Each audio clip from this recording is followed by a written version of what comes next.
ஐயா அவர்கள் சிறைத்துறை தலைவர் அவர்கள் 2 நாளைக்கு முன்னாடி ஒரு சிறைவாசியை திருச்சி முகாமுக்கு அனுப்புறாங்க. வெளிநாட்டு சிறைவாசிய மோனிகா சிறைவாசியோட ஃப்ரெண்டுக்கு அவங்களுக்கு கிஃப்ட் கொடுத்து அனுப்புறாரு. கிஃப்ட் கொடுத்து அவங்கள அனுப்புறாங்க. கிஃப்ட் கொடுத்து அனுப்புறாங்க.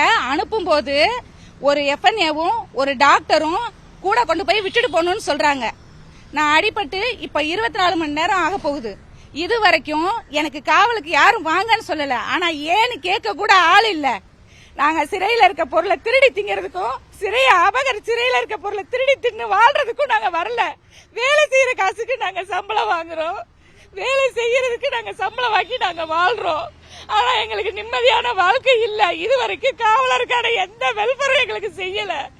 ஒரு 450 கிலோமீட்டருக்கு அங்கிட்டு இருந்து டிரான்ஸ்ஃபர்ல போட்டாங்க. இது வரைக்கும் நீ எங்க குடியிருக்க, எங்க இருக்க, என்ன பண்ற அப்படிங்கிற கேள்வி யாருமே கேட்கல. நான் இது வரைக்கும் ஒரு கட்டப்பையும் ஒரு ஹேண்ட்பேக் 2 வீலர்ல வந்திருக்கேன். ஒரு நாள் விட்டு ஒரு நாள் டியூட்டி பார்த்துட்டு டெய்லி திருச்சி போய் வரேன். எனக்கு தங்கறதுக்கு வீடு இல்ல. அந்த கேம்பஸ்ல இருக்க காவலர் ரூம்ல பக்கத்துல இருக்க கேம்பஸ் ரூம்ல தங்கி இருக்கேன்.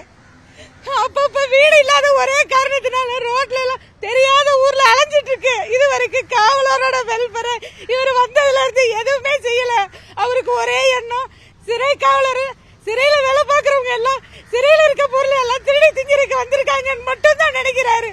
நாங்க வேலையும் தான் பாக்குறோம். நான் 20 வருஷமா வேலை பாக்குறேன். ஆனா இந்த மாதிரி கொடுமையை நான் அனுபவிச்சதே கிடையாது.